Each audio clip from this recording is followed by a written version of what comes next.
Hey, all you people, welcome to Split Screen. Oh, shit. Hey, all you people, you're listening to Split Screen Gaming Podcast, the occasionally weekly podcast where three lifelong friends correspond about video games.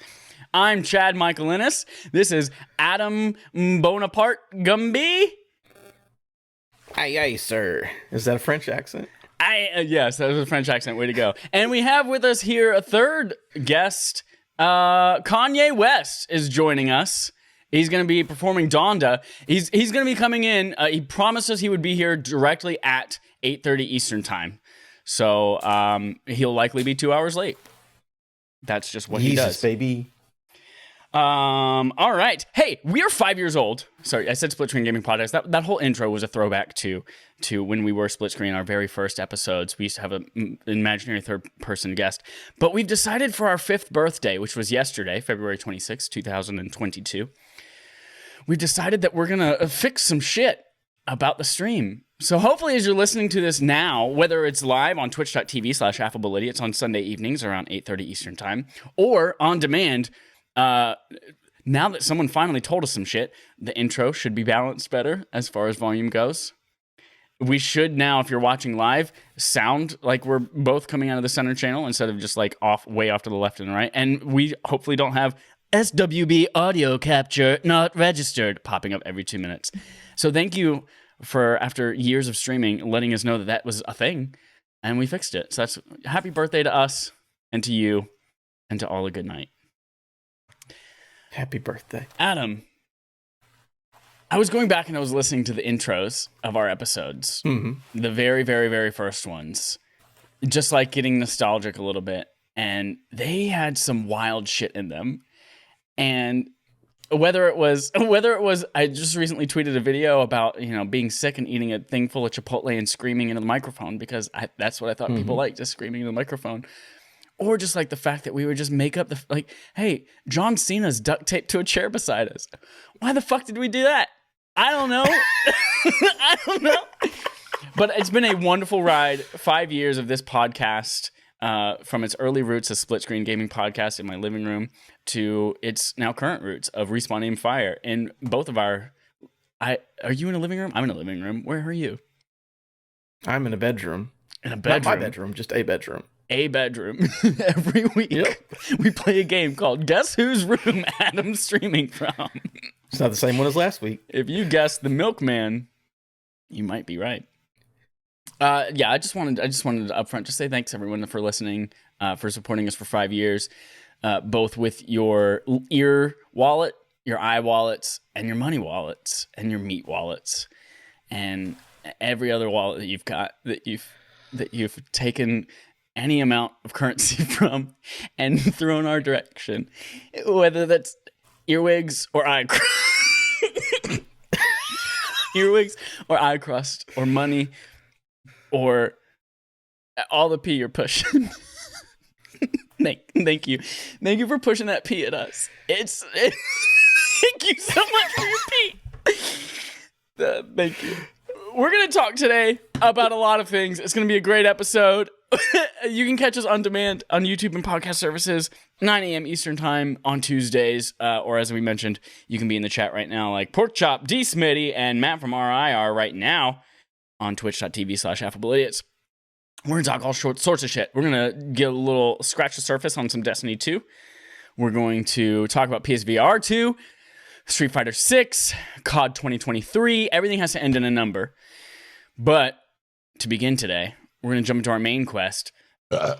Pokemon goes big for its 26th, says Adam Bankhurst at IGN. Hey, Chad. Yeah.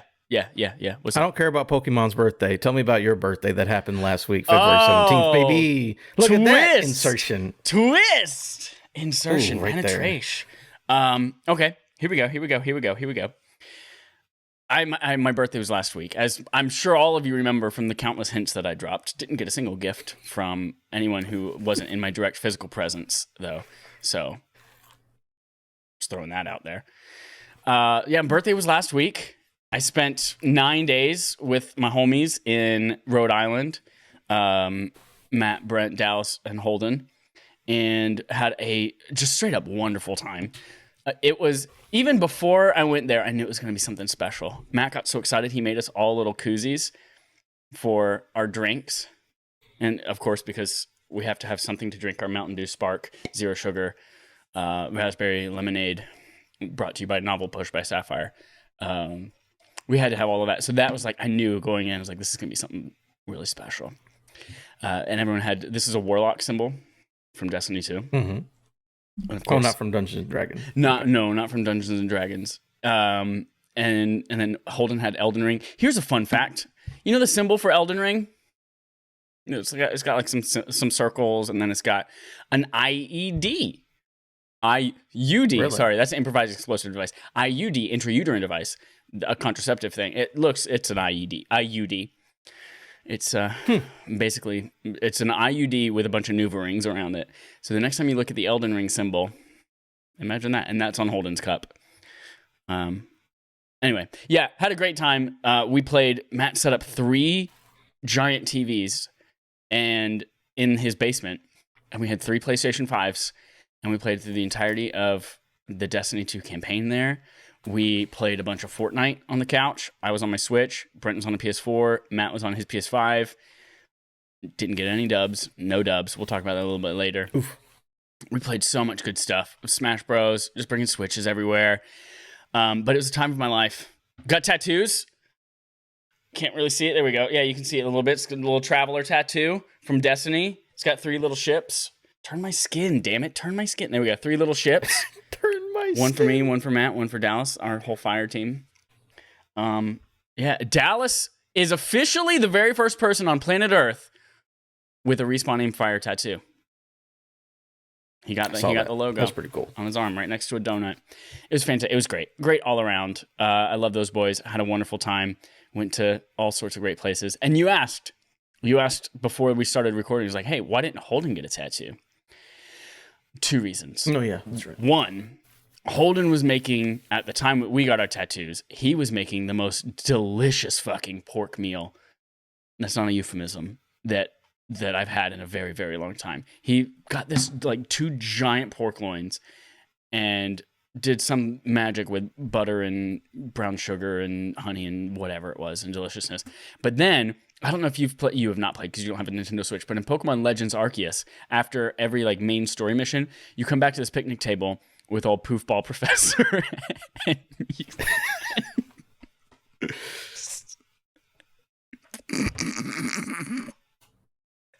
sorry. Poofball Professor.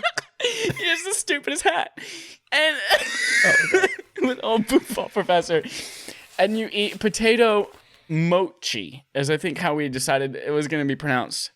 Who knew what the fuck it was? But Holden looked up a recipe. He failed it once and then got it right the second time and fucking nailed it. Anyway, so he was at home cooking for us so that when we were done with our tattoos, we could come and get that delicious Pokemon-inspired meal.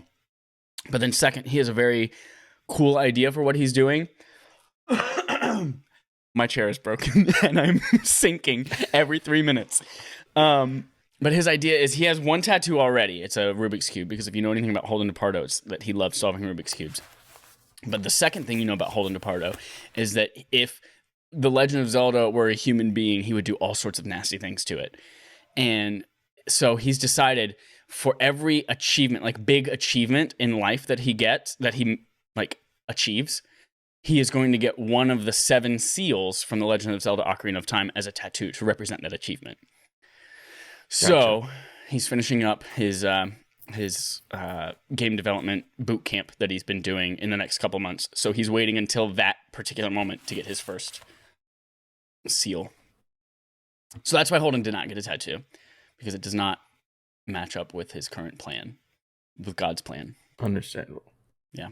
Cool. 7 seals. He better hurry up. You know, if he's not including the 30 years prior and he's only doing from now on, you gotta start doing some shit. Be like, hey, I went to Taco Bell 2 days in a row. Fucking seal. Like, you gotta. 7's a lot, man. Which of the seals? Which of the Zelda seal? That would be the Shadow one. That would be the Shadow seal for sure. Going to Taco Bell 2 days in a row. Whew, it's gonna be some dark times right after that. Worth it though. So yeah, I had a wonderful time. We'll talk more about the games themselves in playtime for sure.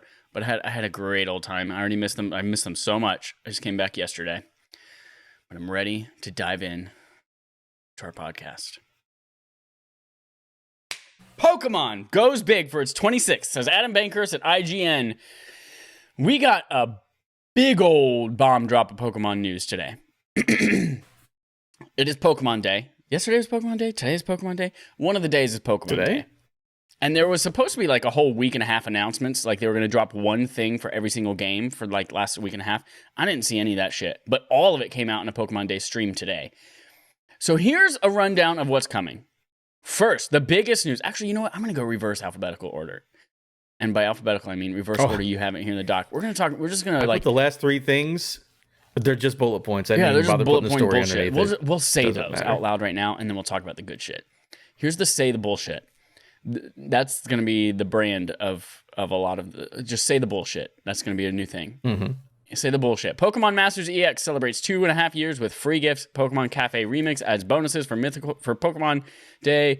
Pokemon Unite and try out Mythical Hoopa and earn its driver's license or something. If you're still playing Pokemon Go, just like I am, I played it for several hours yesterday because it was Pokemon Go Tour Johto Day. Starting March 1st, we get a lot more Alola Pokemon from Sun and Moon. We don't know who or what, but for the time being, we've got Alolan Exeggutor out and about. He's been there for a while. So is Vulpix. So is Sunfisk. Here's another little bullet point. If you're still playing Brilliant Diamond and Shining Pearl, even after Arceus came out, you can go get Shaman on Route 224. Speaking of Legends Arceus, there's another thing that launched today. There's a little Daybreak update.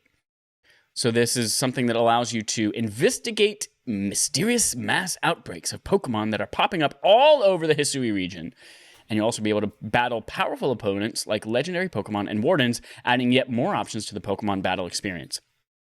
I don't think that it means we get additional, like, a new legendary, like new things added to the Pokedex. I don't think that's what this is. I don't think they're adding any new Pokemon. I think they're just saying, hey, remember those big ones that you fought or that you captured, the legendary ones or the Warden Pokemon? You now have an opportunity to like battle them in arena style. That's what I think this is hinting at, although it came out today and I haven't tried it, so I might be wrong.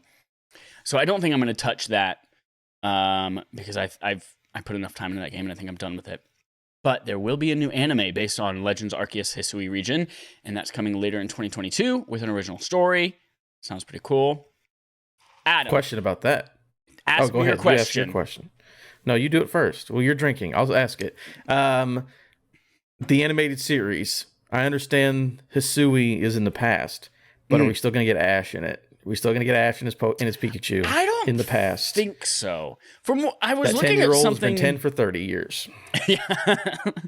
I was scrolling through my news app today, and I saw a headline that says the problem with Pokemon's protagonist, but it wasn't a picture of Ash. So I don't know. I don't keep up with the 35 different types of Pokemon anime that are out there right now. But we might already have anime that doesn't star Ash. But here's the thing. Legends Arceus does take place in the past, but there's a rip in the space-time continuum that creates these distortion fields, and that's how we get there. We actually are from the future, and we even have like a little cell phone device, and we drop in from this giant portal that opens up, and that's why all these Pokemon from everywhere else are showing up in what was supposed to, what originally was like Mount Sinnoh, but we call it Hisui in the past, is because of that space-time. So like, I don't know, Ash could fall through that portal, just like a bunch of other people did. Who knows? He sucks is the only thing. He does. He's whiny. He's an awful Pokemon master. He's awful. You know what he does? Hey, I'm going to go fight this giant rock anal bead Pokemon called Onyx. Oh, electricity doesn't work on rocks? You know what I'm going to do? Fucking pester my Pikachu to just keep trying it over and over and over until it almost dies of exhaustion trying to electrocute this thing. Until it finally does kill it with electricity. But like, no. You could have just asked a Squirtle to spit on this thing and it would have killed it. But instead, you punish that Pikachu. That's not a euphemism either. That's straight up torture. That's what happened. I just love how he always he goes on his journey and it's a long journey and then he gets there and then he loses to another Pikachu. Just every time he just loses to another Pikachu. Yep. Oh man, but I cried like Were you shit gonna when ask he me, died though? in that movie. The movie was great when they killed the kid. Yeah. Yeah. So I You was gonna not ask me going a to ask a question, but I was going to say, here's the big Oh, news. okay. Here's the big thing that Mm-hmm. people give a shit about. Generation 9, Gen 9, the newest Pokemon since Sword and Shield, has been revealed and is coming later this year. Pokemon Scarlet and Pokemon Violet, arriving on Nintendo Switch in 2022. Here's some things. We don't know much about this, but we know it's an open world game, and this is a quote, where various towns with no borders blend seamlessly into the wilderness. And it will be an evolutionary step for the Pokemon franchise. Wink. Evolution. Pokemon Knew Evolve. a lot of kids when I was little who weren't allowed to play Pokemon because it had evolution in it. Welcome to the South. And then we were also introduced to the new starter Pokemon. There's Grass Cat Spaghetti. Sorry. I've been looking at that name. It's Grass Cat SpaghettiOs. Get SpaghettiOs. Oh. Grass Cat SpaghettiOs. Firecroc Fukuku. And the water Pokemon Quaxley. That one makes sense. These Pokemon. There we go. I'm sinking. Okay. Let me stand back up. Okay. There we go again. These Pokemon are, I'm not going to lie, some of the best starters that I've seen. Like, sometimes you look at a group of starters and you're like, well, those are all nerds. I don't want to play as any of them. And sometimes you're like, oh man, that one's badass, but the other two suck. And this one is like fucking Weed Cat SpaghettiOs. It's just a green fox cat thing that looks pretty cool. Fuego, like Fuego fire, Coco crocodile, Fuecoco. It reminds me of the lava boss in Metroid, but on like a little baby scale. Or I feel like there's something in Super Mario World that looks just like that too. The looks like a hungry barf hippo. up the spiky like balls and shoot them at you. Yeah, it looks like a hungry hippo. Is what it looks like. Yeah. And then the water duck. Everyone's going crazy about the water duck, but I saw a tweet from I can't remember who it was. Someone who's verified on Twitter and big in the gaming industry, who said the water duck, his hair, very suave hair, full head of hair, just like a duck should have. But they posted a picture with that right next to Donald Trump. And I was like, fuck, that duck has Trump hair. It's got the little Trump, the little wisp. It's got the Trump hair. I can't play a duck with Trump hair. So, looking pretty cool. I'll probably do Fuecoco or SpaghettiOs cat. But here's the thing. They look great. I wish they would step away from like grass, fire, water as the starters and maybe like give you a psychic starter or give you like a steel type starter. Like I feel like we need something new and something fresh in the series. Which leads me to my next point about this reveal. That's basically all we know about this game. The next thing is just like me interpreting things from the trailer. One, I'm super disappointed to see that almost every single Pokemon in that entire trailer was something we've already seen before. A lot of them from the very beginning of Pokemon on Gen 1. So, like, I wish. Part of my problem with that is that anytime that I play a Pokemon, like, oh, I know that Haunter's going to be good as Gengar, and I'm just going to play Ghastly Haunter Gengar, and I'm just going to use that Ghost-type Pokemon, and I'm not going to pick up a Drifloon or whatever other Ghost is out, like Dusclops. I'm not going to pick up one of those because I know that Gengar's dope as fuck. And then I just end up playing with the same 6 Pokemon every single game that I play, and it's the same thing. And so I want something new. I want to force me to play as other shit that I don't know is badass yet without giving me these, like, hey, I already know this is badass. So that's one thing that I have a big kind of, like, I'm cautious about. Second, it looks great. I like that it has Pokemon in the overworld. The open world, what they said, just like blends the town seamlessly with the rest of the world. I'm concerned as fuck about that because of the way they handled it with Arceus. Like, I loved the gameplay mechanics of Arceus, but the open world was the biggest poo-poo stain on that game because it was awful. Draw distance was terrible. Having more Pokemon on the screen like made it stutter and shit like that. And and for that game, which came out in the same year as this one's going to, Like, you could not travel between two different areas without having to go through a lengthy load screen, going back to the village so that you can then warp back to a different area. So I have no idea how they're going to pull this out of their asses and make this seamless blend from town to field and all this shit. But if they pull it off, it sounds like it might be just the evolution we need for the Pokemon series. Does this make you want to run out and get a Pokemon? A Switch? No, I'm not gonna do that.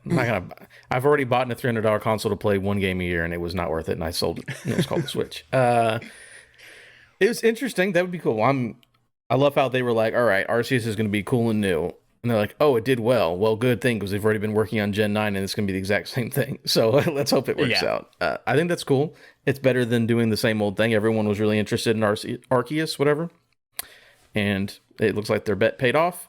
That'll be really cool to see an open world, like normal setup Pokemon game. Because I know people wanted different stuff, but everyone's always, since they've ever made the switch, they're like, oh my god, let's get an open world Pokemon game. So looks like you'll be able to get that, and I think that'll be cool. And that grass cat is pretty cool. It's definitely Italian, looking at the name. SpaghettiOs. Big weed cat. I'm interested. What is this? Cool. I like it. Sprigatito. Sprigatio. Sprigatito. It's got Tito in it. Sure. Tito makes me think Spanish. Mm-hmm. Sprig, like springs, or like a sprig isn't like a sprig like a thing of a plant, like is that like spring a piece and of a twig? tree. Sprig, that's a plant thing, right? Yeah. And then Quaxley. Interesting. I think it'll be good. I hope Quaxley is like from some like rich family. I mean, I don't want to make any more ties to Donald Trump, but I hope it's just like a prep school duck, and it's just like going to school with this little jacket and tie on. That's what I want Quaxley. The only time you have to worry about the duck is if his second evolution, it's like, oh, now he's the host of a reality show, and you're like, uh-oh. Yeah. And if the last version of is him in a suit, you know what's going on. Yep. Outside of that, I think he'll be fine. He's pretty Ultimately, here's the thing. These Pokemon are only going to be this cute little first form for the first 16 to 18 levels. So, like, that's going to go pretty quick. And then they're going to grow up to be badass. And then it's all about which one has the most badass final evolution that you're going to use for most of the game. So who even fucking cares about SpaghettiOs or Fukuku?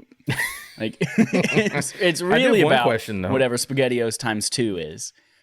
Turns into, yeah. Yep. I do have a question, though. Again, Pokemon 26th anniversary gave us all kinds of stuff. Where is Pokemon Sleep? Still ain't talking about that bad boy, huh? Right. Here's the thing. I sleep and I dream of Pokemon. Not the same thing, though. Or is it? Is it viral marketing? Just getting into our dreams, and that was it the whole time. Kojima style, we were playing Pokemon Sleep the whole time. The whole time. But yeah, no, cool announcements. There's some stuff that's missing, but I think people are going to be happy with Gen 9 over some mobile bullshit that monitors you while you sleep. Yep. Very cool. Speaking of monitoring while you sleep, tell me about Cyberpunk, Adam. You've been playing some things. We're moving on to playtime. Talking about playtime. Yeah. So we talked about this with Trevor last week, and I've just played the same 3 games this whole week. But yeah, been playing the hell out of Cyberpunk. That next gen update came out. Restarted a whole brand new game. A lot of new features, a lot of cool stuff. I think it's really good. I really enjoy it. And I'm now at the level where I'm basically one punching back. So I made a punchy build. Not a melee build, but fist specifically. Oh, yeah. Okay. And I'm going around, and if I like punch somebody in the head, I can knock their head off. Oh, and shit. I've only done like a couple main story missions because I'm like, I didn't do all the side stuff the first time I played it. So I'm like, all this shit's new to me. All this new side quests. I'm like, I've never seen this shit before. And that whole first time I played it. So now I'm just going around. I'm like way over leveled. And I'm just running through and I'm just like, pow. And it's like, oh, well, that guy's head's done. And I'm literally just one punching people and they're not doing damage to me because I'm so fucking powerful for where I am. So it's been a real fun time. I've enjoyed it quite a lot. It reminds me of like a monk in, like D&D. It's like out there's I played a monk in Dark Alliance 2, Baldur's Gate Dark Alliance 2, and you can just like get little iron knuckles and shit like that with different frost powers. I just punch the shit out of people, and I loved it. Chad, you turned into a robot, by the way, on my side. I don't know. Turn if that's into a robot for everybody. Yeah, Like just vocally or also visually? both. You're vocally and visually a robot. We've dropped 3% of our frames. Uh-oh. Yeah, we might be running low on bandwidth. Can you still hear me though? I can barely hear you. Yeah. Dope. Okay. We're gonna take you sound like a quick robot pause. is the thing. We're gonna take a quick pause, go to hold screen, and we're gonna fix this. We'll be right back. Mm-hmm. And we're back. Hey everybody. Just a little hiccups with Comcast sucks. So we're not streaming the rest of this episode, but we are recording locally. If you're listening to this on demand, nothing fucking changed. Adam's just like, hey, what's going on with you? And then suddenly we're perfect again. Where did we leave off? You were talking about I was talking about Cyberpunk, right? Yeah. And apparently a netrunner got us. They just shut us down. And we're like, stop talking about Cyberpunk. We're going to get you. So, no, that's been really fun. That's really good. QB, of course, you can guess. Quantum Break. Finished that. Yep. You can tell how much it says about me that I, as a person who's not a fan of sports, saw QB and I was like, quarterback? Proud of me. Proud of me. The guy who throws the ball on the football team? Yeah. So, no, we were playing the Quantum Break for Barf. We'll get to Barf at the end of the show, but there's something interesting about Barf coming up in the next month.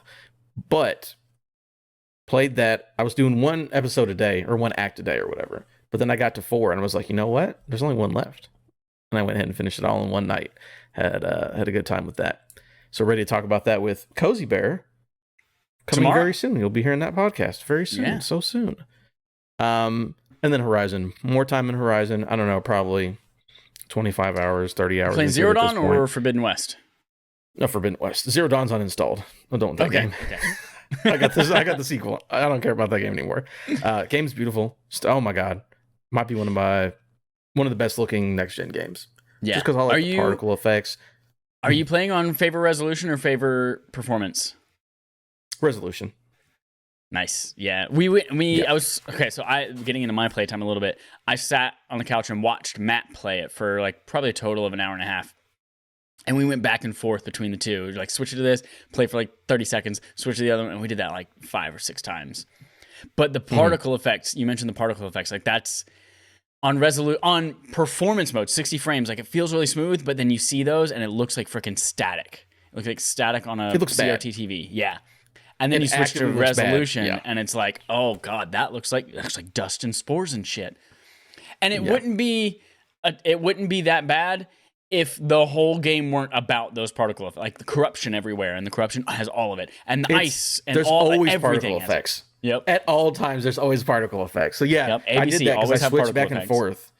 Always. Because I switched back and forth. I was like, what's wrong with this? And I was like, yeah, it's the particles look like shit in 60 frames. I was like, but hey, 30 steady, it makes sense. And they did a lot of work on the animations. Because I remember playing Zero Dawn, and I was like, these conversations look bad. I basically don't know what happened in the story because I skipped all of the cutscenes because they were so bad. No, Adam, and this one, well, I know what happens, but like individual conversations, I'm like, I don't give a shit. And they were just like weird and stilted. But now they're like, everyone's like over, like everyone's in a play now. Everyone's like, oh my god, it's so good. Yeah, I enjoyed so much what I've watched so far. The performance definitely, like 30 frames a second, feels sluggish as hell right now. But I think it's just because everything else we're playing is 60 with this next gen stuff. But after about 15 minutes of watching Matt play 30, I got used to it and it no longer was an issue for me. But I think I'm going to have to dedicate, when I play this for myself, which I was planning to do before the podcast, but I got caught up in this audio thing. When I play it, I'm going to try to only play Horizon, which is going to be tough because of Witch Queen. But I'm going to try to only play Horizon rather than going back and forth, so I don't have to readjust myself every time I turn it on. I just want to like marathon through it at 30 and move on. Understandable. That's it for me, though. Yeah, so I got a bunch on my list. Most of them are just like shout outs to fun things. But I watched a little bit for Horizon Forbidden West, and then I watched Brent and Matt play a little bit of Elden Ring because we were all like, obviously Holden is gonna get Elden Ring in our little friend group. Holden's gonna get Elden Ring, surprise. And then the rest of us were like, oh yeah, we'll probably end up getting it. And then those reviews dropped, and holy shit, It's 97 on Metacritic right now, and it's one of the best reviewed games of all time. All those 10 out of 10s are like, okay, fuck, I have to get it. So yeah, I was watching them play it a little bit on Friday, and it looks like a FromSoft game, and it looks so good. And watching them, the punishing combat, watching them figure out the horse and how that all works, and running away, and it was fantastic. Horse. Especially watching Matt, who hasn't really played any FromSoft games, and Dallas, who's like, I think he's only played one or two, and they were a long time ago. So like watching them struggle through this thing I liked it a lot. So I'm excited to get to that after Horizon. I've got to do Horizon all in one sitting, or else I'm not going to really finish it, because I do everything in the game. I read every single article. I listen to every audio log, because I want to soak all of that up. And then I'll do Elden Ring. The thing about Elden Ring, though, yeah, I saw those reviews come out, and then I read the reviews because I was like, I want to read these reviews. And a review I read was like, oh, they're doubling down on the things that I don't like about Dark Souls, so I'm probably not going to get Elden Ring till Black Friday. Yeah. Even if it's a 10 out of 10, I'm like, you're doing the things that I specifically don't like. All of these reviews were reviewed by people who love these games.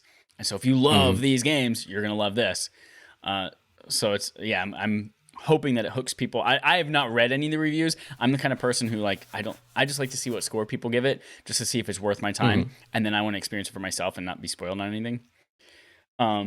So I haven't read any of the shit, but I'm curious if is it more accessible for people like Bloodborne was for the series? Like, is it a good entry point? Is it still just as like opaque and obscure in its onboarding and all that kind of stuff? Sure it is. But I'm pumped for it. I love me some FromSoft games too. I'm not quite as big of a FromSoft nerd as like Trevor or Holden, but I do enjoy them. I definitely want to try it at some point. That's for sure. As I mentioned, we played some Fortnite, and contrary to what the last time I was on the show talking about, like, we're not getting dubs anymore. The game is wisened up and said, all right, you guys are kind of good. You're getting dubs. Now we're going to put only half the game as bots, and the rest of them are people. No more bots, now we're just getting destroyed. And so it's not as fun. Not going to lie. Not as fun. even if I know that, like, hey, now it's people, it's not as fun if we don't win. But it's still fun playing with the boys. And then just shout out to like Mario Party Superstars. That game kicks ass. I know that Mario Party gets a bad rap because it has made a lot of bad games. And even Super Mario Party, which came out, last year or a year and a half ago? Like, that one was even like, yawn, gross. But Mario Party Superstars, which is the one that came out in the last few months, that is just like a collection of all the best shit. Like, it's still great. Hits. Still great. And I love that you can play it with anything. And this time I played it on Joy-Cons instead of the N64 controller, and it's still a great time. Loving it. Jackbox Party Pack. Ooh, yeah, we did a lot of that one night. It's always a good time. There's this one game where you have to, like, one of you is a liar, and the other three people have a prompt, and they respond to a prompt, and then you have to figure out who's lying. And then we basically we did the pointing version of that. Is that what it is? Fibbish? I don't know. I've played Jackbox like 6 times in my life. Yeah. We did a whole lot of pointing one night, and we just screamed and stood and pointed at each other till 2 a.m. and yelled. It was great. And Smash Bros. Smash Bros. Everyone knows about. Smash Bros. Yeah, great. But what a difference that game can be for someone who has like 8 characters unlocked versus someone who has like 60 characters unlocked. Like, that's it's a very different experience when you have all of those different people to choose from. And one thing I like that we started doing is, like, towards the end of when we were playing together, we're only doing random. Everyone does random characters, so it's always a surprise every time. And when you have 60 plus characters, like, who the fuck knows who you're gonna get or whether you've ever played as them, and that makes things a lot more interesting. So, but I hate that you have to work so hard to unlock all those characters. So, like, somebody can't buy that game and immediately just have all these great people to play with. That's a shit. That's a shit. Played some more Pokemon Sword and Shield because I was high off of Arceus, and I was like, I need something to do on this plane. Still passing on it. Not a fan. Not a fan of it. Yep. Just wait for Scarlet. Ready for Scarlett Johansson and Viola Davis. Viola Davis. That's the first one that came to my mind, too.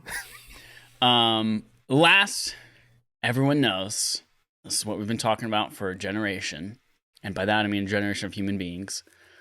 Destiny 2, the Witch Queen. Oh, Right. Adam. Was it an emotional experience? It was an emotional. We prayed to Dale Earnhardt. True story. During the Oh, very did? last mission, we didn't pray to God. We prayed directly to Dale himself, and he came through. He did? And Okay, that's good.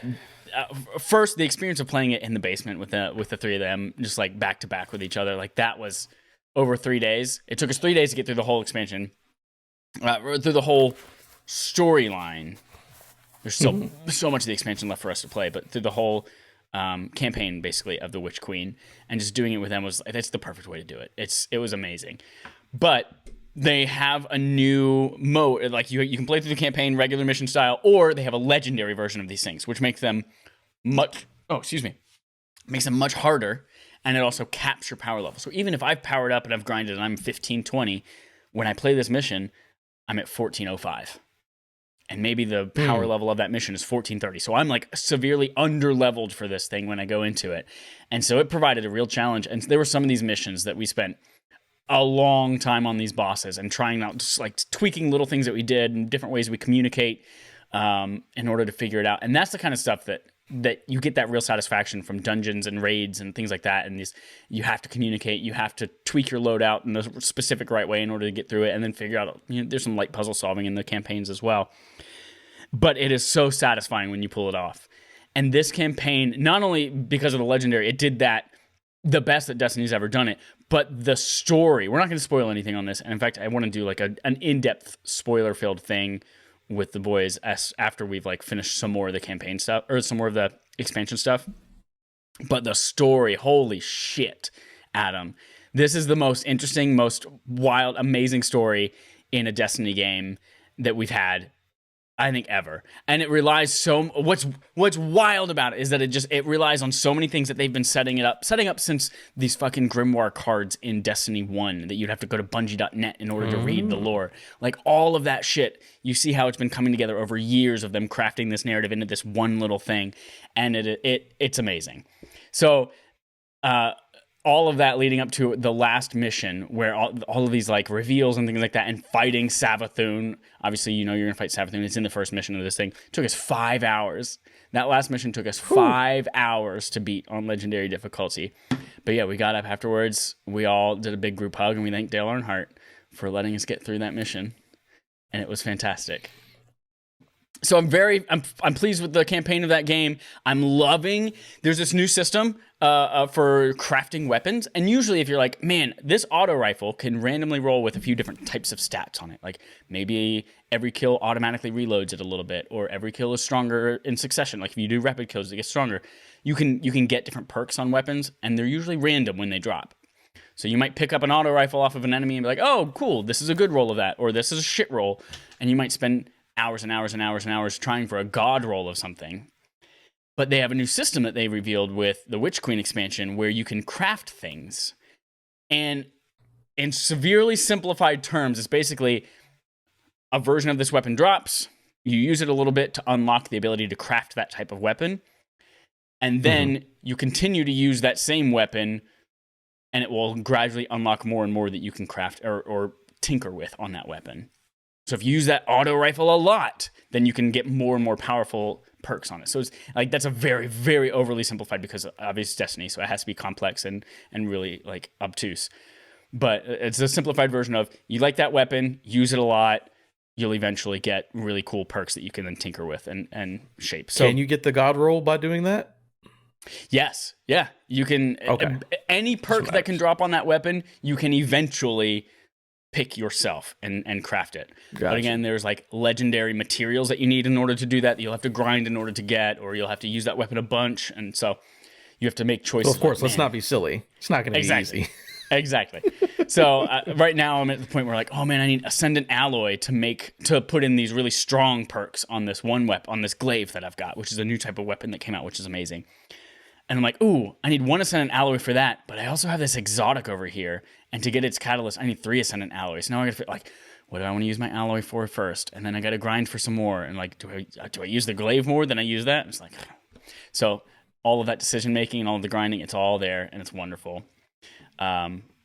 And then as I mentioned to you, I can't remember whether I did this on air. Actually, I think it was before air. Yeah, there's this new idea that like the hive, which is traditionally this species that's driven by the power of darkness and by the thirst for killing and all that kind of stuff, they now have the same light, like the Traveler, which has granted us light and these wonderful powers in order to banish the darkness. It has granted that same light to the hive. And so they now have ghosts that resurrect them and grant them these powers. And after you kill one of them, you have to crush their ghost in your hand. And it is so satisfying to like take out this super powerful thing that's like throwing the same fucking supers, the same Captain America beat you to shit with a shield, or the Hunter throw a bunch of fire daggers, like the same things you're doing to them, they're now doing back to you. And then you go up there and you just fucking crush that ghost. And we call it push and pee. And push the P, yeah. Push and pee, yep. Push the P. It's fantastic. It's so good. So satisfying. But ultimately, the implications of like where this goes story-wise, we've watched already hours worth of lore videos. Right before the campaign, there's a guy named... actually, I recommend, if anyone's not done this already, or if you're interested in Destiny and you're like, oh yeah, I'm going to jump into the Witch Queen soon, or I'm a little bit into it and I'm not kind of confused on the story. There's a guy on YouTube called My Name is Byf, B-Y-F. He pronounces it Byf, but it's Biff. But he says Byf. Whatever. He makes lore videos that are hours and hours long, and he makes at least like one a week. But he and his team have created a 2-hour-long video about the history of the darkness and the three sisters. That like one of them was Sabathun, who's this whole campaign is about. Watch that video because he explains all of this stuff, and maybe watch it like 2 or 3 times because it's really obtuse and difficult to wrap your brain around. But watch that video because a lot of the things that he's talking about in this history actually do come to light, and you get to see them animated, and you see secrets about that, and it's like, oh my god, I love that I knew that and I had that context going into this. And technically, all the stuff that he's saying is stuff you could have gotten by reading descriptions on items or in-game lore or that kind of stuff, or occasionally through a cutscene or two. But now we're actually getting it fully supported in like cutscene fashion or through dialogue and all that kind of stuff, and it's wonderful. So go look up My Name is Byf, B-Y-F. Also, we got some like copyright strikes and on that video, and so it's not performing as well as it should have, but they were all false. And Bungie even like actually went to bat for it. It's like, hey, nope, this is like, let this guy put his shit on YouTube because it's awesome. So go help out his algorithm and just put it on mute and watch it if you're not interested in Destiny. That's it. That's all I want to talk about Destiny for now, until next week or until we do a spoiler podcast about it too. Which you should. Which we 100% will. Especially because Adam, oh my god, the raid drops in less than a week. It drops next weekend. You know, so the new raid, which is like dealing with, I assume something, the consequences of whatever we've done with Sabathun, and that's next weekend. We've all our group of 6, me, Matt, Dallas, Joel, Audrey, Jerica. We've all taken off Saturday and Sunday, and some of us even Monday, just in case. We're going to freaking discover this raid with the rest of the world and try to beat it. It's going to be so good. We're going to fail a lot and probably won't finish it this weekend because no one knows how to do it yet. Literally no one in the world knows how to beat this thing. So we're going to be figuring it out right along with them. Very nice. That's it. That's all my Destiny 2. Let's move on to the quest log. We've got some stuff in here. Stuff with capital S, 1F, just like Oreos. Starting with PS Spartacus rumors and PSVR 2 shown off. This stuff comes from GameSpot. Let's start by talking about Spartacus. We've been kind of hearing rumors for the last few weeks, couple months maybe, about a PlayStation Game Pass competitor, and we have a couple of new little nuggets here. According to a recent report by VentureBeat, PlayStation Spartacus will offer up users 3 tiers, and the tentative names for these are Essential, Extra, and Premium. However, these names are subject to change. The first tier plan, so if you go and you're like, I want to pay for the Essential level of PlayStation Spartacus, it's going to cost you $10 US dollars. And you're going to get a small selection of PlayStation of games each month. Maybe think like the PlayStation Plus lineup each month. And then there's the extra tier. You want to bump up $3, you're going to get that same benefit, but you're also now going to get a large catalog of PlayStation titles similar to PlayStation Now. Ooh, what? Chicken cheese tender biscuit. Lastly, there's the premium title. If you want to bump it up to 16, that includes that same thing, PlayStation Now's streaming capabilities, kind of like Xbox Game Pass, xCloud, And then a library of classic games and new game trials, allowing players to try out new games before they purchase them. However, these will likely have a time limit function similar to EA Play. And I mentioned that's $16, so that's the premium tier option. In contrast to Xbox Game Pass, it doesn't seem like PlayStation Spartacus is going to offer day one releases for PlayStation games, similar to what Xbox does. But they are looking to move into the trial phase in the next few weeks and hoping to announce it sometime in March. Pause. Mm-hmm. How's that rub you? It sounds like I'll be staying with the base. It sounds like of this. It sounds like I will probably also be staying with the base version of this, but also I hope that it doesn't. Essentially, it's PlayStation Plus, which I get for $40 a year on sale a lot of times. And if now that's only 4 months worth of access for the same shit. Ooh, I hope it's not like that, because then I will. Yeah, I hope I could still just buy the cards, on sale for $40 for a full year. Yep. But if now it's like, oh no, you have to get it for $10 a month, then I'm gonna have a problem. But I don't know if this is necessarily that. But ooh, I hope not. That would not be good. As far as the other ones, I think that's a pretty solid deal if you're like a PlayStation first gamer. I'm about to get to in another part, but it seems like the PS Now, whatever, $13 version of it might start getting more things day one. So maybe that'll be interesting. Not PlayStation game, just PlayStation exclusives, but so that one, just to have that library of games to play for $3 extra a month, I think is not too bad. And then the $16 one doesn't do it for me, because library of classic games, and we've been talking about it for months about PlayStation backwards compatibility finally coming, and this might be the way to do it, but I don't care about playing those old games, so I wouldn't do that. The game trial seems interesting, but like, what is a game trial? Like, what games offer that, and then how long is it? Here's how it worked on PS3. Because it was really cool with EA Play. Like, game trials was if you were a PlayStation Plus subscriber on PS3, again, PlayStation Plus was not required for online play on that generation. It was just like, hey, here's some extra things. You get some games every month, and then you get game trials, and that was the thing. And virtually every single game had a 1 hour PlayStation Plus game trial. So you could play the first hour of the game for free.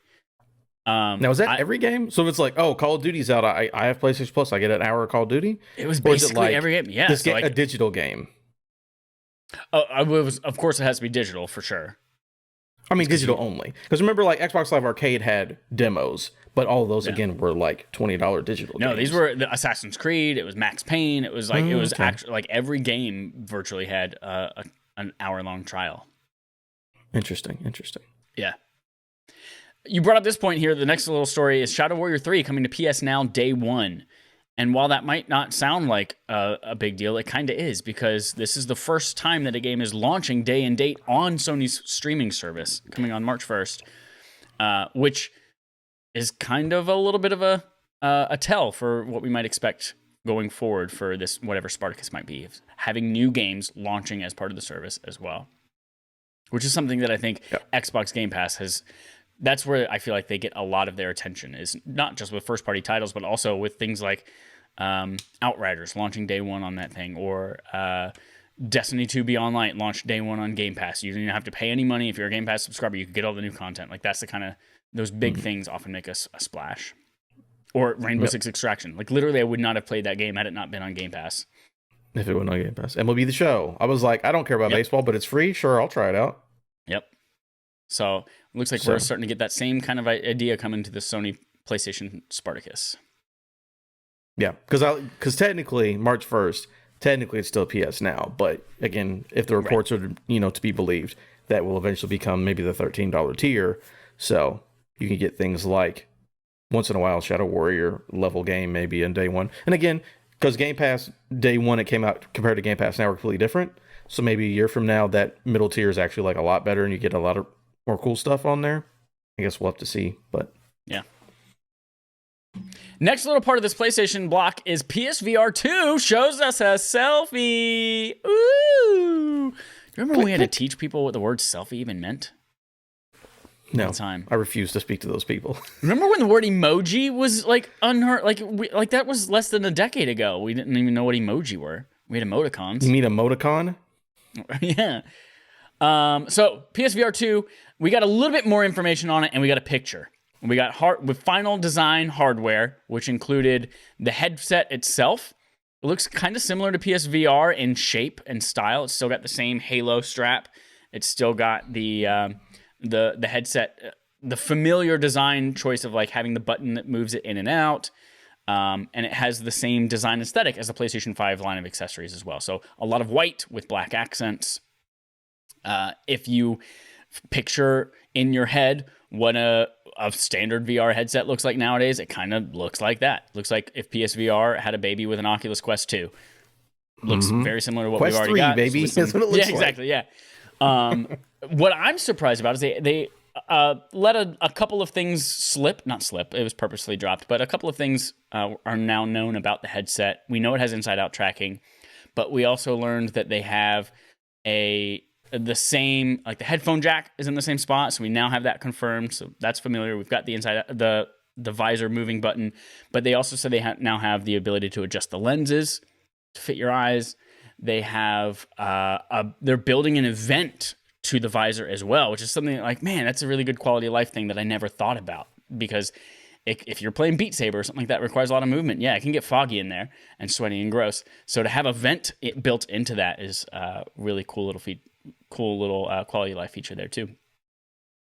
But the most interesting thing to me is that with all that updated tech in it, it's actually lighter than PSVR 1 was. And I was like, whoa, that's pretty dope. That's going to be, not only was that already the most comfortable VR headset, but now it's going to be even more comfortable since it's so light on your head, which is wild. And then finally, the controllers, we finally got a finished design look at those, and they look essentially the same, the same as what we've already seen of those. Not a Move controller, thank God. But they are now white and black, as opposed to the like gray that they've shown off in previous reveals as well. So they match that PS5 aesthetic as well. Like the handle with the little circle around where your thumb would be, kind of a thing. Yeah. So I'm pumped. I hope we do get a later this year release date and reveal. I'm excited to see. We've heard so much about specs now. I'm excited to see what that looks like in terms of how it affects gameplay and what is possible on that system. Because that's what's really gonna. Right now, it's like, cool, those are cool specs, but like Oculus Quest 2 is really convenient. What's different about PSVR 2? Like, what am I going to be only able to play on those that I can't do on a Quest? Like, that's what I'm excited to find out. That and price. Yeah, price. This thing's going to be, they are still using OLEDs. Like, they are the only people in the whole VR industry right now using OLED displays, and it's going to be super high resolution. So, like, what is that going to look like? We will see. In another little announcement, we've got Street Fighter 6 is officially announced. It comes from Matt Kim at IGN. And this one, too, is like not a lot that we know, but we know that it's coming. So after 6 years, 2 updates, we're finally moving on from Street Fighter 5 to Street Fighter 6. We see a brief little teaser at the end of the Capcom Pro Tour. It has really beefed up Ryu, Papa John's, as he faces Luke, who I did not know this roster was this big. Luke is the 45th and final character of Street Fighter V, who is teased to be in the sequel. And this announcement coincided with the 35th anniversary of Street Fighter, which is dope. So again, we don't know anything about it. We don't know platforms. We don't know whether it's going to be PlayStation exclusive like Street Fighter V was. We don't know basically anything. We don't know when it's coming. All we know is that we're going to learn more in the future. Yeah, so I've never really been a big Street Fighter guy. I just preferred like Mortal Kombat and stuff to that. But I know it's a big deal. I know the trailer showed off some feet, but yeah, basically no actual information, just Ryu's toes. The thing about it being, I don't know if it'll be exclusive again, because I don't think it was the fault of being exclusive, but 5 was probably one of the least popular Street Fighters that have come out. And I don't blame that on the exclusivity. I think it was more based on like the way that they wanted to release the game and put content in the game. But I don't know if they want to do that again. I guess we'll see if Sony's willing to pay the money for it. But, maybe this game will come back to prominence, because I don't know anybody who plays Street Fighter 5 point blank period. I know people who play 4. They don't even play 5. So, but it's exciting whenever, you get a sequel to a classic franchise. I won't play it because I'm bad at that fighting game specifically. But I hope everyone else has fun. I'm bad at most fighting games. So if this one's free as part of my premium PlayStation Spartacus subscription, maybe I will play it. Who knows? Maybe. Speaking of fighting games, no Smash Bros. At EVO. This comes from Adam Bankhurst at IGN. Nintendo has just announced that at EVO 2022, you will not see Super Smash Bros. At the tournament in any capacity, which was the world's largest fighting game tournament and is now owned by Sony. So this is kind of a big blow because it's a super popular game at EVO. People love watching it, tuning in. There's been a lot of really exciting things that have come out of that, a lot of exciting moments. But we just won't see that, I guess. Who knows if it is related to Sony owning it, and there's like, okay, now that it's a competitor's product, we're not going to be involved. We don't know. But there are a couple of quotes here. One is, quote, while we're thankful for all the amazing games joining us later this year in Las Vegas, we want to let you know in advance that Super Smash Bros. Will not be making a return appearance. Since 2007, we've seen historic Super Smash Bros. Moments created at EVO's events. We are saddened that Nintendo has chosen not to continue that legacy with us this year. In the future, we hope to once again celebrate the Super Smash Bros. Community alongside them. Nintendo also said that it wishes the show's organizers the best and that it will continue to assess EVO in the future. What was it that you said that I just totally talked over you? Oh, no, the quotes that you read were from a tweet from EVO itself. Sorry, yes, correct. That was from EVO. Yeah. Cool.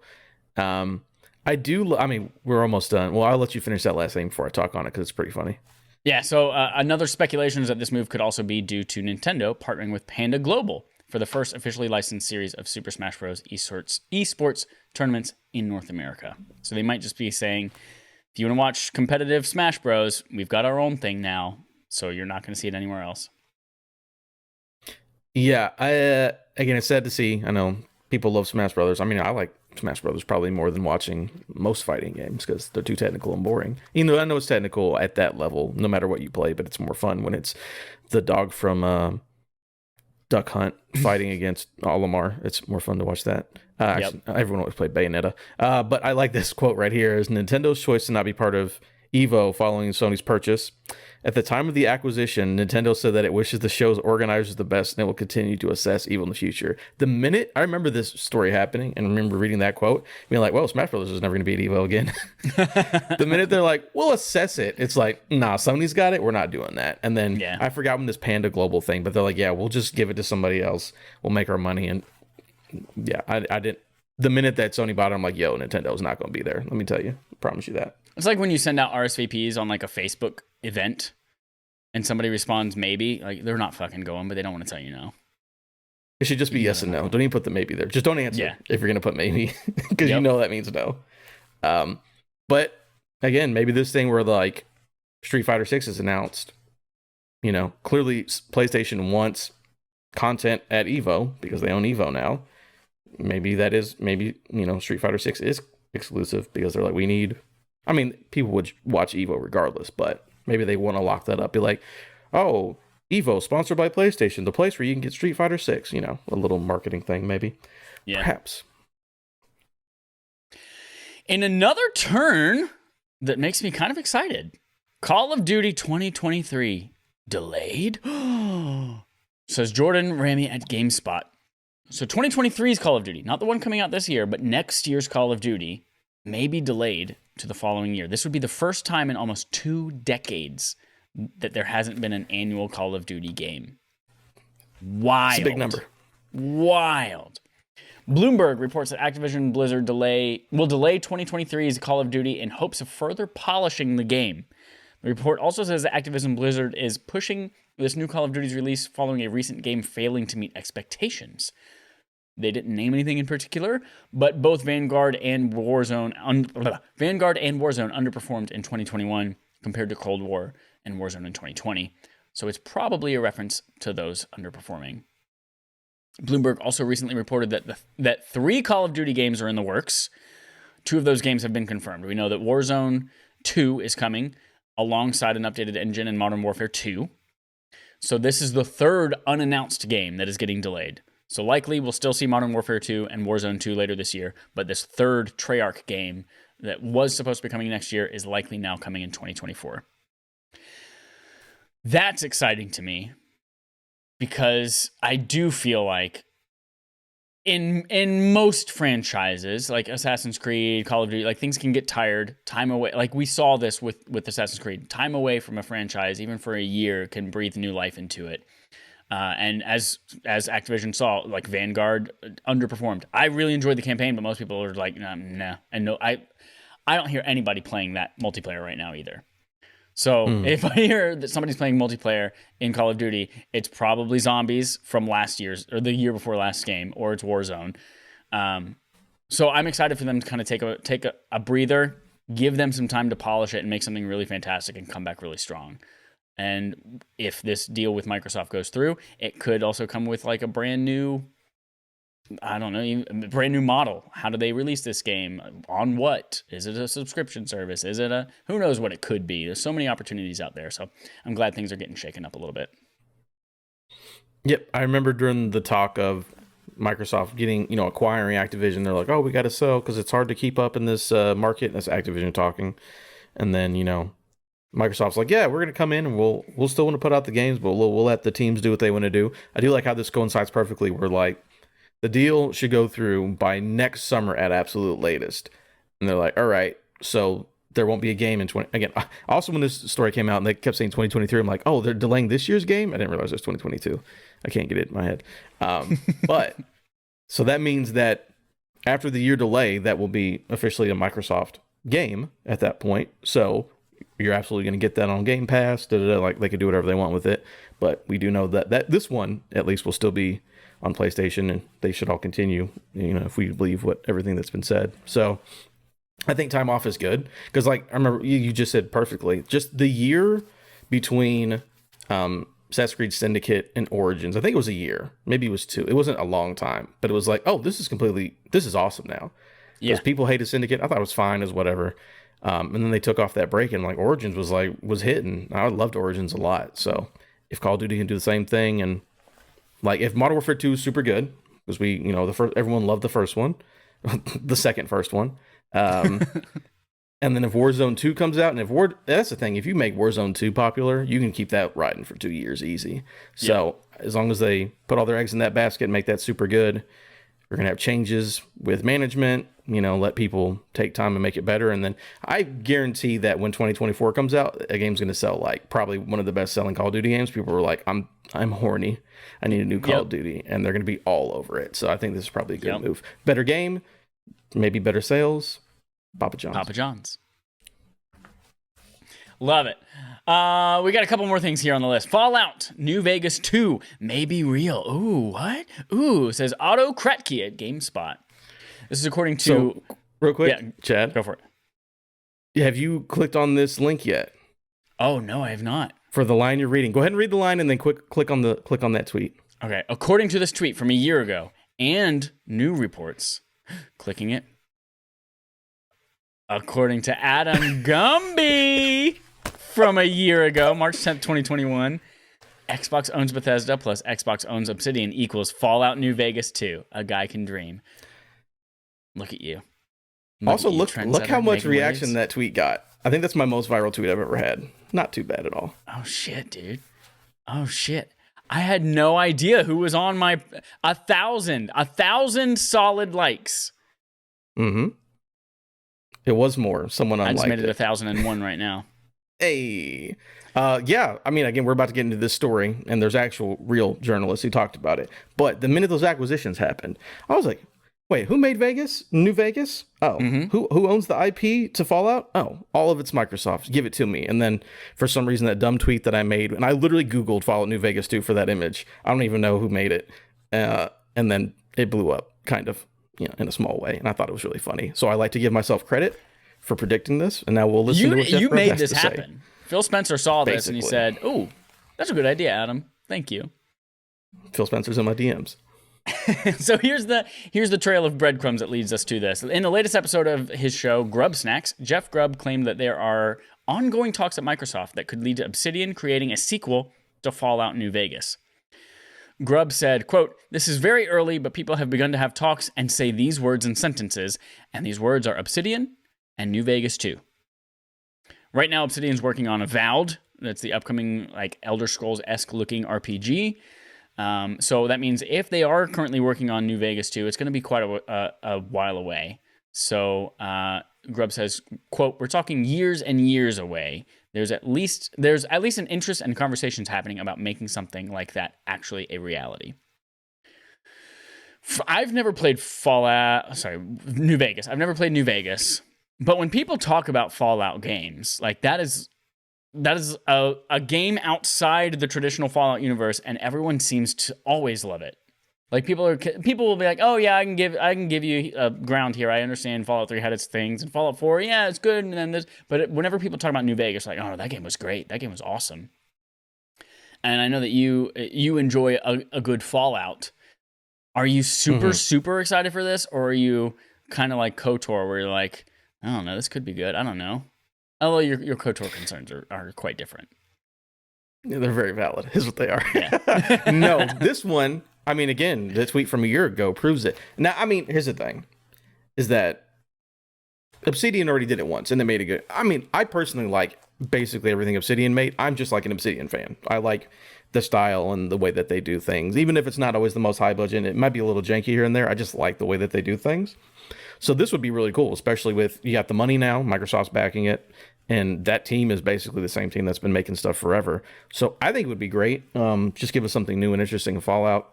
The first one was fantastic. I mean, everyone who talks about it, yeah, that's what it is. No one bad talks New Vegas. Yeah. I mean, the game's old now, so it's hard to go back to at the moment, but it was really cool and did really awesome things at the time. So I would be very excited. Again, it's different from a studio who ports bad games compared to all these people under an umbrella of $1 trillion company who already make good games. So I would be very happy about this. And again, I'll get this in fucking 6 years or whatever, but it'll be cool. Yeah. Last story here. I hate that I kind of called this in a tweet a couple weeks ago. Square Enix claims another game didn't sell well enough. Hold on, Chad. Wait, are we both future fortune tellers? Pull up your tweet and I'll read it for you. All right. Okay.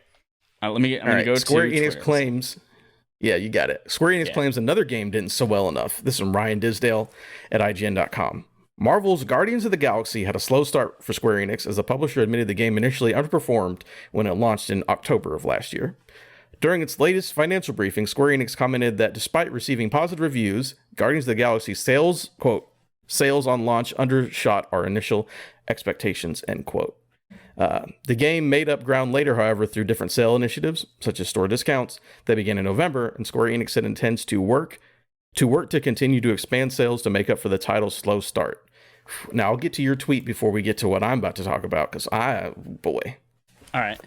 So I beat Guardians of the Galaxy the day before I left for my birthday vacation, because I knew that as soon as Destiny, Horizon, and Elden Ring came out, there's no way I was going to finish it.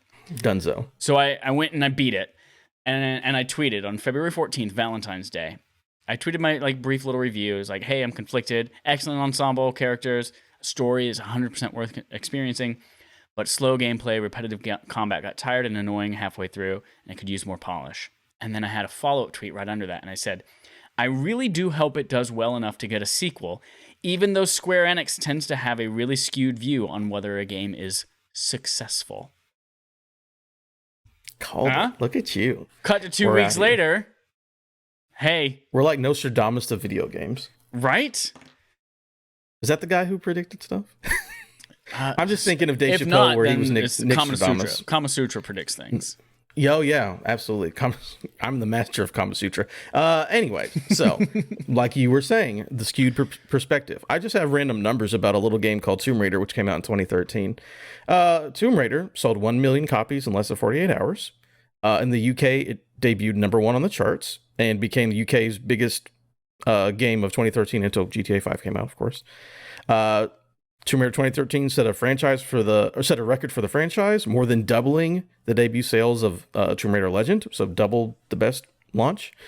Let's see, 360 and PS3 versions set a new week 1 record as the fastest selling individual format of any Tomb Raider title. Sold 3.4 million copies in the first, what was that? On March 26, 2013. That it sold 3.4 million. I believe it was like 2 months after launch, something like that, maybe a lot. But Square Enix said it failed to reach sales predictions. So literally one of the best-selling games of the year, 3.4 million copies in a month or two. Square Enix says it wasn't enough. Let's see. On March 29th, 2013, Square Enix defended Tomb Raider sales, stating the reboot had the most successful launch of any game that year, in addition to setting a new record for highest sales in the franchise history. On January 17th, 2014, Scott Amos, executive producer of Tomb Raider, revealed the game had become profitable at the end of 2013. By April 2015, Gallagher announced the sales had reached 8.5 million, making the game the best-selling Tomb Raider game as of that moment. And as of October 2021, the game had sold more than 14.5 million copies. So, literally the most successful Tomb Raider game, basically, of all time up to that point. Square Enix said it was a failure. Just point that out there. Just want to point it out there. They did the same thing with Avengers. Like, honestly, Avengers obviously didn't have staying power, and the platform that Avengers does for the end game isn't good.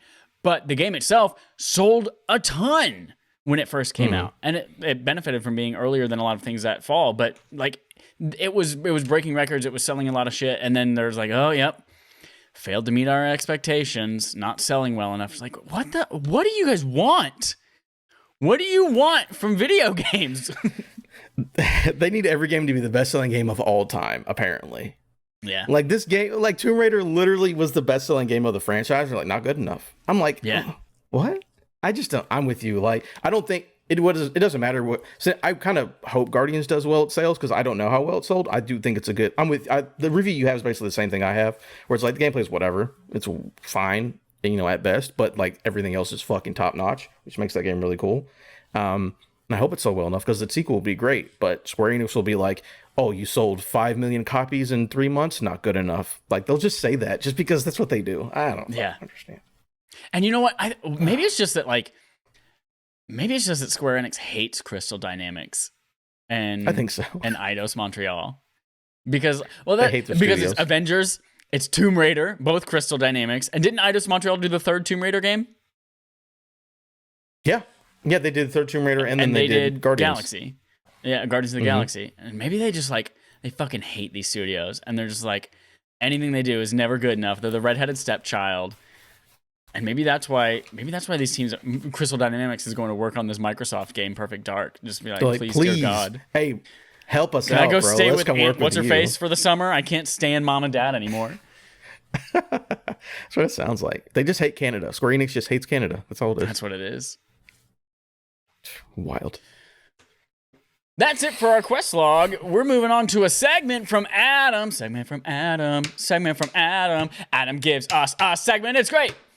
All right, Adam, what you got? I do. I actually have 2 segments for us this week. Oh shit! I also like how you actually liked that tweet that I did. That's fantastic. So I have 2 things. First, I was conflicted this weekend. I was like, hey, well, actually, I was just asking just a general, like, hey, what's everyone playing? There's been a lot of games that come out in the last 7 days, and I was also like, what should Adam play, or AKA buy? So we did a poll over on @RespawnAimFire on Twitter. We got 40 votes in that poll. Ooh, pretty good. That's one of our most popular polls. It was very nice, very nice. These percentages are wild. Elden Ring was at 25%. I asked, what people have been playing last week. Elden Ring was at 25%. Destiny 2 Witch Queen was 25%. Horizon Forbidden West was at 50%. I don't know how you get those exact numbers out of I understand it's an even number, but it's kind of weird to have those exact numbers. But just a little throw in there. Hey, that's what everyone's been playing this week. Guys, I hope you're enjoying your video games. There was a couple people who commented things that weren't what I said in the poll. Shout out to Nico, who said he's playing Jack and Dexter Trilogy for the first time. Very, very nice. Oh, cool. And then Jeffrey Walker said he's waiting for WWE 2K22. I hope that game's good, because I love wrestling, but that last game was awful. So I pray to God that game is good. Just wanted to shout that out. But now for the real segment from Adam. Brief 10-second little side story. Take 12. I watched my very first wrestling match a couple days ago. Oh. I've never seen wrestling before, but everyone else who I was with was really big wrestling fans. Was like, all right, find like the best shit to show me. And oh my God, throwing people off the top of cages and breaking their arms and shit like that, and their tooth is in their nose, and they still fight. They showed you Mankind Undertaker? Yeah, Mankind Undertaker. They showed me like boy, that's a wild match. It was what do they call it? It was tables, ladders, chairs match between it was Dudley twins or something like that. Dudley Boys, yep. Dudley Boy, yeah, it was like 3 groups of people, and they were all, yeah, it was wild. Is that where the dude gets speared from the top of the ladder or whatever? Was that match? Yep. They showed me that match, and then I watched some shit with the commentary. The fucking. There's like an amateur type match that they showed me too, where it's like audience brings the weapons, and they just pick up whatever the audience brings, and they beat the shit out of shit. There's fucking baseball bat covered in thumbtacks, and they're just wailing on each other with it. And a Sega Genesis, and a freaking Christmas tree wrapped in razor blades, and these guys. And I asked every single time, I was like, those guys are getting paid a lot of money, right? Like, it's worth it. And they're like, nah. No, they're not getting paid very well. Those amateur dudes, especially the amateur dudes. Yeah, not worth it. It's like, oh my god, fucking wild shit. But yeah, I watched my first wrestling. So what is it? WWE 2022? 2K22. Yep. 2K22. Mm-hmm. Could be cool. Maybe I just got into wrestling. Who knows? It's wild. It's crazy. Especially you had that great commentary. It was like, my God, he's dead. He killed him. He's literally broken in half. The guy's literally brought off in a stretcher. I'm talking about mankind. Yeah, mankind. Brought off in a stretcher, concussed to fuck, can't move, and then he goes and climbs back up that thing with his arm ripped out of its socket. And oh my god, yeah, wild stuff. It's great.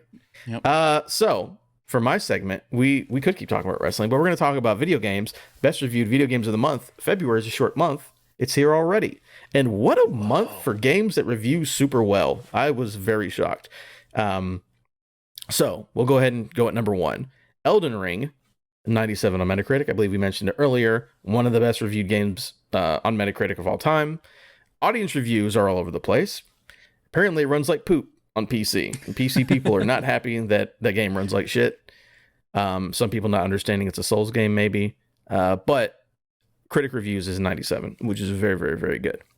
Fantastic, actually. Horizon, sitting at 88 on Metacritic. Also nothing to sneeze at. Very, very solid there. Total War Warhammer 3 sitting at an 87, which Adam's excited for. Damn. This is a Warhammer. Look at these review scores. It's Warhammer RTS. You play demons and play in the Warhammer universe. They've made 3 of them that I've heard very good things. Ollie Ollie World, the skateboarding game where you can play as Danny Trejo, also sitting in 87 on Metacritic. Is Infernax, I believe is how you say it, sitting in 84. This game is, I know it's on Game Pass, it's on everything, but it's basically like Castlevania, like 16-bit Castlevania game. Yes, I remember seeing this. Looks really cool. Oh man, there's like Lost a demon Ark, goat with big boobies. Oh, I like that.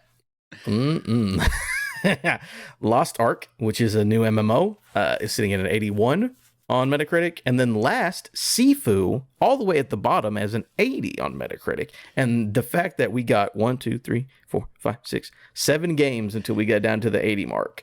And that 7th game is Sifu. It's a pretty good month. Yeah. Ollie Ollie World. I know what Ollie Ollie is. I'm familiar with that franchise, but is the world like a open world version of this game? What is Ollie Ollie World? I think it's like so the first 2 are like side scrollers. I don't know, this one might still be a side scroll, but I think it's just like a bigger version of it. I don't know if it's like fully open world, but maybe like super big levels or something. I haven't looked super hard into it, but I know people were excited for it. Yeah, I know Danny Trejo's in it. It looks like a huge step up in production quality from the original games, which is very cool. That's wild. So I guess we'll go through this. Yeah, crazy month. So like we do, we're like, which ones do you think we should absolutely play and which ones are in Game of the Year contention? I will go ahead and say basically Elden Ring, Horizon, Total War, Warhammer 3, if that's your thing, and Ollie Ollie World should all be played because they're 87 or higher. So I think you'd be crazy if you're like, oh, I don't want to do that. Unless you have like me, we're like, I don't like Elden Ring because it's Dark Souls more than Bloodborne or more than Sekiro. Yeah. But I'm still going to play it. I'm just not going to play it right now. After that, I think if the things look interesting, you'd be into it. Like Infernax looks really cool.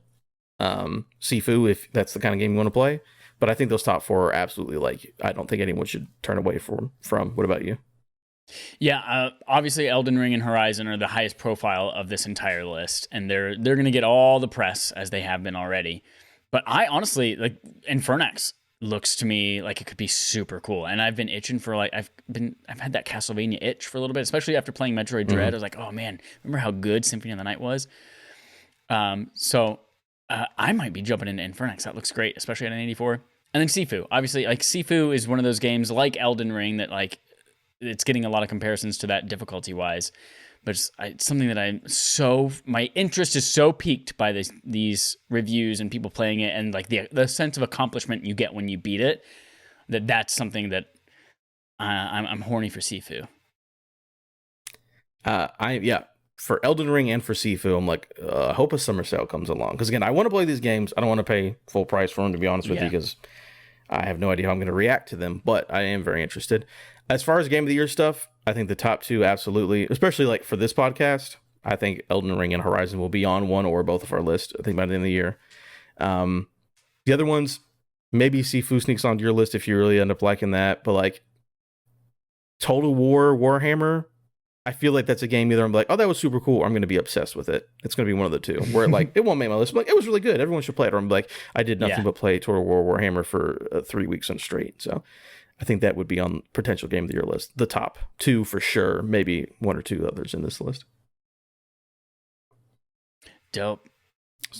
Part of me is thinking like Elden Ring is such a niche game, and had the Game Awards 2 years ago not happened, I'd have been like, yeah, of course, it's a niche game. It's not for everyone. There's no way it's going to get Game of the Year. But then Sekiro comes around and freaking snatches that title. I was like, oh, damn.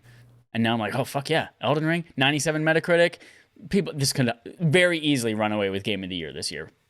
Unless like God of War Ragnarok completely bombs. Yeah, something crazy comes like that. I think Elden Ring will absolutely win awards all over like the gaming industry, just because the gaming industry loves fucking Souls games. Like, it is what it is. Yeah. They're nerds for it, and they're gonna fucking vote for it, which isn't, I mean, it's not a bad thing.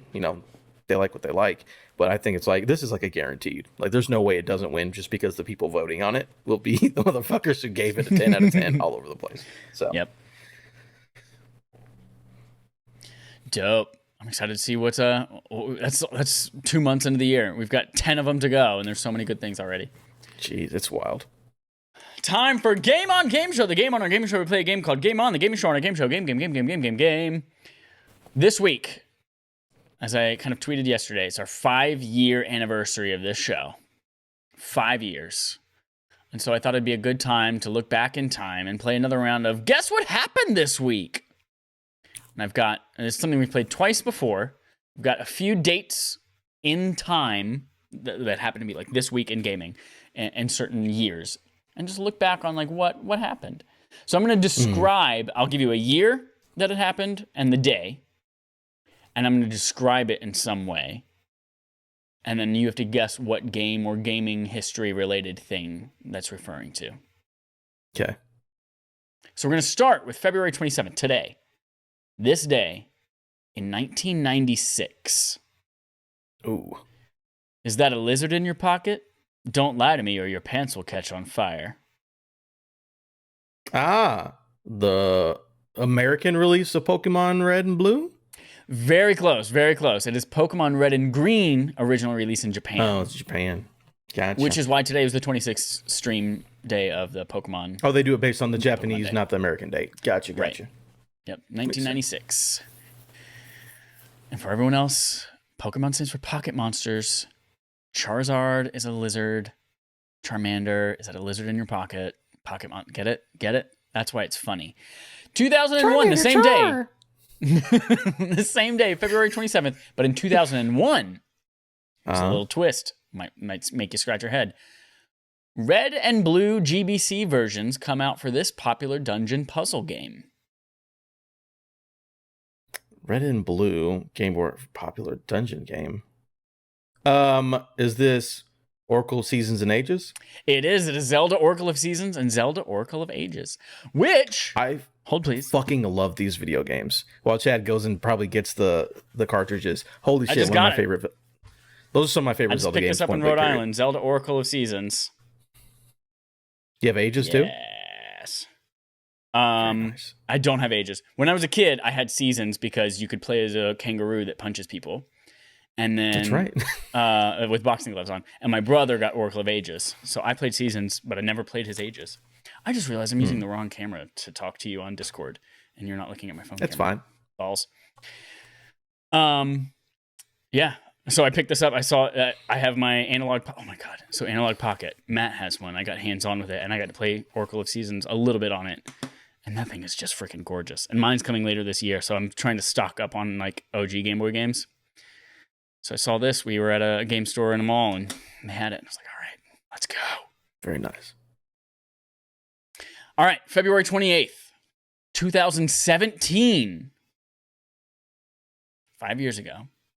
What if Colorado Springs, Terminator, and Jurassic Park had a baby, and then we threw Legolas in there to take care of it?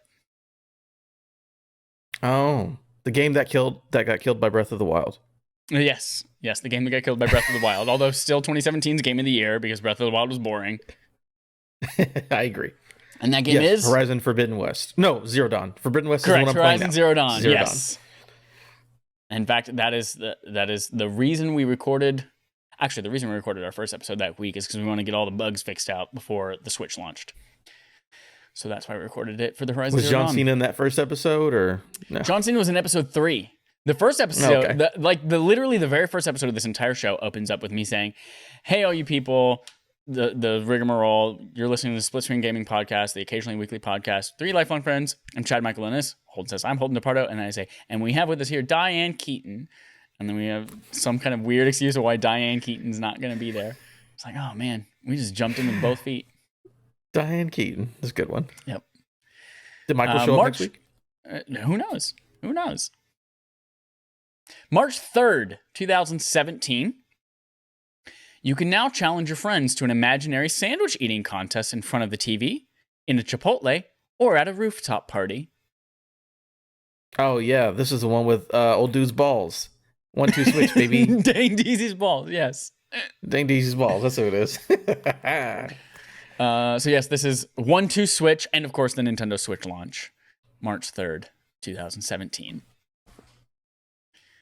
All right, we have 2 more here. March 4th, 2000. Unlike the Nintendo Switch, and debuting 17 years earlier, this console is capable of running Kingdom Hearts 1 and 2 natively. PlayStation 2? That is correct. PlayStation 2 launched in Japan. No, launched in Japan. Isn't that wild? Gotcha. That console came out 22 years ago, and it can run Kingdom Hearts. 22 And the Nintendo Switch can't run it natively. And it can't even run it well with the cloud version. Oh, boy. I mean, the technology back then was just more advanced. Yep. And you can't use the excuse that, like, oh, the Switch is getting the HD, like, remake versions. Like, no, it's not. It's getting the fucking vanilla-ass Kingdom Hearts 2. Kingdom Hearts 2. It'll get there. All right. Final one. I don't know if you'll get this one, but you might. You probably will. March 5th, 2001. You can finally play a game where your favorite cuddly squirrel becomes an alcoholic and talks about boners and fellatio. Oh, yeah. Conker's Bad Fur Day. Reloaded? That is correct. Okay, What did you ask? Reloaded. Conker's Bad Fur Day. Made his Was it debut one or in was it Diddy Reloaded? Kong Racing. Just one. Oh, this was his debut. I thought it was the game. This is Diddy Kong Racing? No. This is Conker's I got you all mixed up. So Conker I don't know what's debuted going in on. Diddy Kong Racing. Conker, the character, debuted in Diddy Kong Racing. And then he got his own game, Conker's Bad Fur Day, on Nintendo 64. That came out March 5th, 2001. Gotcha. I understand now. Yes. Man, dude, we played that multiplayer of that game so much as kids. Diddy Kong Racing or Conker's Bad Fur Day? Conker's Bad Fur Day. I've never played that game before. It was fun at the time. I'm sure it plays like shit now. But, man, we played, again, because you got to think, we're 10, 11-year-old kids. It's like, oh, the flower's got boobies. You have to play this video game. Yep. It's like, oh, yeah. There's a big poop. Oh, yeah. They reference the Matrix. Oh, yeah. Yep. Wild stuff. So that's this year in gaming. That's it for Game on Game Show. And that is it for our podcast, episode 247 of Respawn Aim Fire, the kick-ass irreverent gaming podcast, brought to you by Affable Idiots. We referenced this earlier. BARF, backlog accomplishment with Respawn and Friends, is a perk of patreon.com. So you can go to patreon.com/respawnaimfire and vote on what we play every month for that segment. Last month, the month of February, you voted for Quantum Break, which was the Remedy game before Control. We've played it. We are scheduled to talk about it tomorrow night, so you'll actually probably have this live before this episode goes live on Video On Demand services. And we'll hopefully have special guest Cozy Bear on that as well. But it is time for a new month, new games, and the poll is up right now, correct? The poll is currently up. I will read. Everyone go to patreon.com/respawn-aim-fire. Just do $1 and you can vote for the Barf game. It goes for about a week till next Saturday or this upcoming Saturday. Patreon.com/respawn-aim-fire. What do we got? So, since we didn't do anything romantic for Valentine's Day month, we didn't do anything romantic for February because we're just like, hey, pick these games to play. I have chosen 4 games that have to do with relationships in some sort of way. So, the choices are Boyfriend Dungeon. Ooh. It's in the title. Coffee Talk. Dream Daddy. Dream Daddy, nice. Or Telling Lies, because when you're in a relationship, sometimes people tell lies. So those are the 4 options. Go vote on it. All relationships technically start out as lies. In some sort of way or fashion. Dope. So go vote on what you want us to play. Again, you've got like about a weekish, and then we will start that for March. Whoa.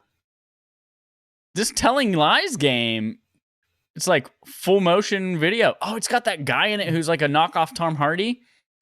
And that girl who's like a knockoff Amanda Seyfried. Or is that actually Amanda Seyfried? I doubt it's Amanda Seyfried. It's made by the guy who did the, was the one where Her Story. It's the Her Story person. Oh. Dope. Is that a... Oh, no. I thought she was holding a butt plug, but she's holding a little laser pistol. That could be weird and fun to play. So that's your responsibility as a patron, or if you decide you want to vote along with us, go there. There's also new wallpapers out. Kirby Mouthful wallpapers. Oh my God. So I don't like go it. download that. It's very good, but it upsets me. Go download that, put it on your shit, take pictures, send it to us. We always love to see them. And again, just a big thank you to all of you for listening and supporting us and supporting us for the last 5 years. It's been wild. It's been a great ride. Can't wait to do more. That's it, everyone. Until next time, here's our usual sign off.